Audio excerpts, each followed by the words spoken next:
cara kita menjaga wahdatus syuur, hatinya bisa tetap satu? Gimana caranya kita membangun sebuah perasaan yang sama antara kita dengan saudara kita? Analoginya sederhana, analogi cowok cewek aja. Gimana biar dia punya perasaan ke kita? Caranya gimana? Gak tahu caranya? Pantesan ya, aduh. Wah, harus saya sharing juga nih, rahasia-rahasia dulu. Caranya, kalau kita pengen bangkitin rasa sehati, ada dua. Pertama, ra'fah, kedua, rahmah. Ini konsep Al-Quran ya, nanti saya terjemahin. Pertama, ra'fah, kedua, rahmah. Apa ra'fah? Ra'fah itu peka. Gara-gara kepekaan inilah, jadilah kita orangnya pengertian. Kalau kita nggak punya kepekaan, nggak pengertian. Peka gitu. Kalau telepon, jangan lama-lama. Kalau ini dalam analogi ya, jangan lakukan. Nanti saya disalahin lagi. Analogi doang nih. Kita peka, oh kayaknya dia lagi kurang sehat. Langsung datang-datang bawa Panadol. Kayaknya dia masuk angin, datang bawa antangin. Peka. Oh dia romantis banget ya, orangnya peka banget, tahu banget saya lagi gimana. Kayak Nabi tuh peka banget sama Aisyah. Kalau Aisyah wajahnya udah humairah, kemerah-merahan, pasti Aisyah lagi malu. Sampai Nabi pekanya ke Aisyah, cara manggil aja Nabi peka. Aisyah lagi marah sama Aisyah lagi senang, itu beda manggilnya. Kalau Aisyah lagi senang, Aisyah tuh akan, kalau lagi senang tuh ngomongnya, wa Rabbi Muhammad, demi Tuhannya Muhammad. Kalau Aisyah lagi ngambek, Aisyah akan bilang, wa Rabbi Ibrahim, demi Tuhannya Ibrahim. Nabi tahu itu tuh. Makanya Aisyah pernah nanya, Nabi gitu. Kalau orang sekarang manggilnya Bibi gitu ya. Abi kalau sekarang mah ya. Terlalu soleh, Abi. Papa lah.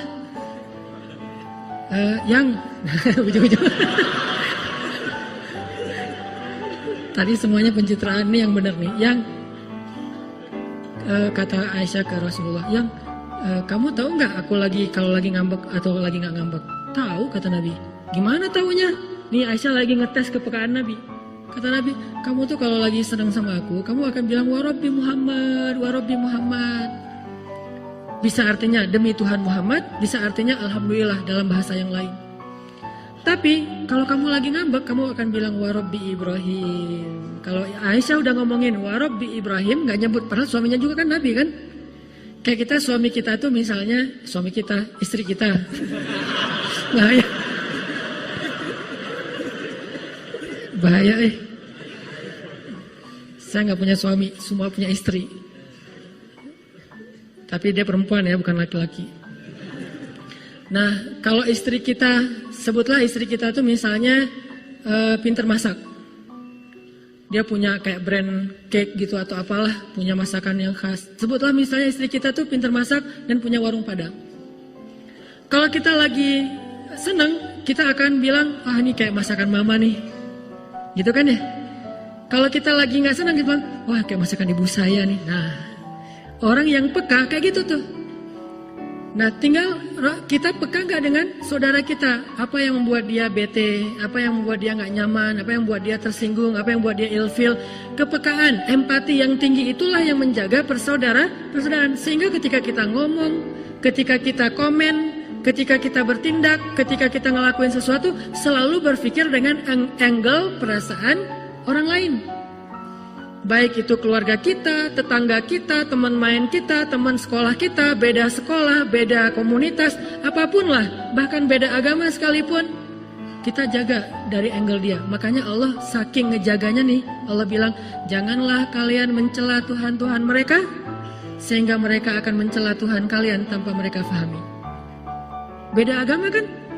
Yang satu muslim, yang satu non-muslim. Kita jaga, jangan sampai kita ngeledekin Tuhan mereka. Jangan sampai kita ngeledekin syariat mereka. Jangan sampai kita ngeledekin hal-hal yang sakral dalam persepsi mereka, dalam persepsi dan kepercayaan mereka. Ketika kita lakuin itu, nanti mereka pasti akan membalas, terjadilah perpecahan. Itu diajarkan di Al-Quran. Jangan kita ngeledekin Tuhan orang lain, nanti mereka akan balas ngeledekin Tuhan kita. Tapi kalau mereka yang ngeledekin Tuhan kita, ya udah, siapa yang paling baik, berarti dialah yang menunjukkan akhlak. Kalau kita mengklaim Islam adalah agama terbaik, tunjukkanlah akhlak kita lebih baik dari mereka, kan gitu. Jangan sampai kita mengklaim agama Islam itu agama terbaik, ternyata kita nggak bisa nunjukin akhlak kita lebih baik dari orang lain. Berarti kita hanya kata-kata yang nggak ada buktinya. Nggak enak mau bilang omong kosong. Kata-kata yang nggak ada buktinya nih. Islam terbaik, sunnah terbaik. Apa? Orang Islam tuh apa?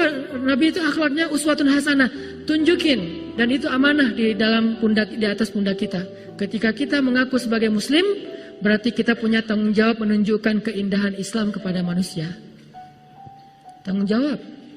Kayak kita ngaku, saya sebagai orang Aceh, berarti saya mewakili orang Aceh. Kalau saya ngelakuin kesalahan, semua orang Aceh kena gara-gara saya. Saya orang Bandung, begitu saya ngelakuin kesalahan, ternyata orang Bandung gitu juga. Saya orang Islam, begitu saya melakukan Islam, orang pasti otomatis, walaupun sebetulnya nggak semua orang Islam kayak gitu, tapi tetap gara-gara kita, nama Islam tercoreng. Bisa jadi yang mencoreng nama Islam kita sendiri. Sehingga kita jadi kayak punya tanggung jawab, amanah, saya harus lebih baik nih. Supaya orang tahu, oh memang Islam itu keren. Itu buktinya, itu buktinya, itu buktinya. Hijrah ngaji. Kita yang udah rajin ngaji, harusnya nunjukin bahwa akhlak kita lebih baik di depan orang tua daripada adik kakak kita yang belum ngaji. Sehingga orang akan mengatakan, benar emang ngaji itu bermanfaat. Ngaji itu emang baik, bagus, banyak kebaikannya. Buktinya si AA, buktinya si adik misalnya. Tapi kalau pas udah habis ngaji, semua disalah-salahin, neraka semua nih. Karena saya dulu pernah ngalamin masa gitu. Wah, neraka kamu. Apa, semua salah di mata saya. Cuma saya doang yang masuk surga nih. Semua orang masuk neraka, pulang ke rumah. Bapak, ini dosa besar nih. AA, manggilnya abang kalau orang Aceh. Abang saya itu tentara. Abang tahu nggak azab kubur kayak gimana? Ngomong-ngomong belum apa-apa udah ngomong azab kubur. Jahanam, berat. Belum basyiron udah nazir, jadi ngelompat gitu. Dibalik harusnya basyiron, baru naziron. Naziron juga ada waktunya. Nabi Nuh itu baru ngomong naziron setelah 950 tahun berdakwah. Baru naziron. Awalnya basyiron. Buktinya coba baca surat Nuh. Wahai kaumku, minta ampun kepada Allah, maka Allah mengampuni. Basyiron apa naziron? Basyiron, berita gembira. Niscaya Allah akan mengampuni satu. Lalu Allah akan memberikan kepada kalian harta. Basyiron atau naziron? Kebun, air, keturunan, semuanya basyiron. Setelah sekian banyak basyiron, 900 tahun kemudian baru, ya Allah hancurkanlah orang-orang yang mendustakan ayat-ayatmu sehancur-hancurnya. Kapan ngomong kayak gitu? 900 tahun lebih. Dan kita mah baru sekali dibantah langsung hancurkan ya Allah. Belum 900 tahun. Memang kita nggak akan hidup sampai 900 tahun. Tapi setidaknya coba dulu deh. Kalau ketemu sama teman, ngaji yuk. Kayaknya seru juga tuh habis ngaji kita ngopi. Jangan, ngaji yuk. Kalau nggak ngaji lo masuk neraka. Berat, belum apa-apa udah neraka. Baru salah dikit neraka. Walaupun mungkin benar, cuman kurang tepat. Sehingga benar dan tepatnya harus jaga perasaan orang lain. Makanya Nabi itu ngejaga banget perasaan orang. Ra'fah bil mu'minina ra'ufun rahim. Itu sifat Nabi. Orang yang sangat ra'fah, jaga perasaan. Saking jaga perasaan, Nabi itu selalu mencari persamaan biar nggak ada gap. Ketemu dengan para penggembala ternak, Nabi ngomongin, tidaklah Allah mengutus seorang Nabi kecuali pasti pernah menggembala ternak. Oh gitu ya Nabi? Ya kalau gitu profesi penggembala ternak keren dong, keren. Coba cari persamaan kan? Terus ngomong lagi ketemu sama orang miskin yang makan roti keras, namanya qadid. Rotinya keras, kalau mau dimakan dicelupin dulu ke air, rendam, baru bisa dimakan. Pas Nabi duduk di antara mereka nggak enak hati. Aduh, nggak enak nih mau ngidangin yang kayak gini ke Nabi. Kan Nabi orang yang mulia, masa kita hidangin roti yang keras, disembunyiin, disumput aja gitu. Akhirnya kata Nabi, saya itu anak seorang perempuan yang biasa makan qadid. Oh gitu ya Nabi, yaudah yuk kita makan bareng. Makan bareng. Jadi terbiasa makan qadid. Dari ibunya juga ditunjukin. Ketemu dengan orang miskin, ya Allah, hidupkan saya sebagai orang miskin. Matikan saya sebagai orang miskin. Bangkitkan saya bersama orang miskin. Tapi jujur ya doanya, kadang-kadang kita kayak basa-basi gitu ternyata terjadi. Ya Allah kok gitu banget sih. Basa-basi doanya. Kalau Nabi mah jujur. Emang siap dengan konsekuensi doa itu. Saya kira doa itu kayaknya satu-satunya doa Nabi yang susah diamalkan. Ada yang pernah ngamalin? Dan saya juga yang ceramah gak berani. Paling doa ya Allah rezeki yang halal, yang tayyib, yang berlimpah. Gak ada. Berani ya Allah hidupkan saya sebagai orang miskin. Malam sepertiga malam, lagi hujan, lagi baper berat. Coba doain itu kalau berani. Satu-satunya doa yang kita berharap gak dikabulkan ya. Ya Allah jangan dikabulkan, cuma basa-basi doang misalnya, itu bahaya. Ketemu orang miskin, Nabi ngomong kayak gitu. Ketemu sama orang kaya, Nabi akan bicara tentang sebaik-baik pekerjaan adalah berdagang. Coba. Jadi semua orang itu jadi happy gitu kalau ketemu Nabi. Ada aja pembicaraan yang sama mereka. Walaupun kadang-kadang Nabi kayak iseng gitu, nggak godain doang. Tapi tetap dibesarkan hatinya dan motivasi. Nabi kata seorang nenek-nenek, Nabi kan udah pernah ke surga. Ngelihat saya nggak di surga? Enggak tuh, nggak pernah ngelihat nenek-nenek kayak ibu di sana. Gitu. Sebelum dia nangis, daripada dia antar nangis unfollow kan. Wah jangan deh. Langsung Nabi bilang, karena ibu nanti di surga akan muda lagi. Oh Nabi selfie. Dicari sesuatu yang selalu bikin orang happy. Duduk sama Ali makan. Ali kan gitu ya, mau godain Nabi dibalas. Ini menunjukkan zakat cerdasnya Nabi itu. Makan, tulang-tulangnya ditaruh di tempat Nabi semuanya. Kayak makan ayam gitu atau ikan, pokoknya tulangnya ditaruh tempat Nabi. Pas sudah selesai makan, Ali bilang, Nabi makannya paling banyak tuh, tulangnya numpuk, kata Ali. Kata Nabi, Ali tulang-tulangnya juga dihabisin. Wah, lebih ngeri daripada Nabi. Nabi tulangnya masih disisain, Ali tulangnya dihabisin. Oh iya. Coba, Ali itu terkenal sahabat cerdas loh, tapi masih kalah cerdas sama Nabi.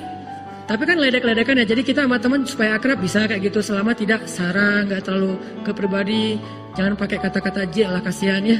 Udah aja, statusnya titik-titik gitu doang, nggak usah sampai jelas gitu teh. Menjaga perasaan. Saya jaga banget perasaan kalau di caption tuh. Makanya teman-teman kalau yang memperhatikan, caption saya tuh berganti dalam hitungan menit. Posting, aduh kayaknya ada yang salah ngomong nih, langsung ganti caption. Kenapa? Takut ada yang tersinggung, takut ada yang... Ini namanya ra'fah, menjaga jangan sampai menyinggung orang lain. Bukan labil itu teh, dikit sih.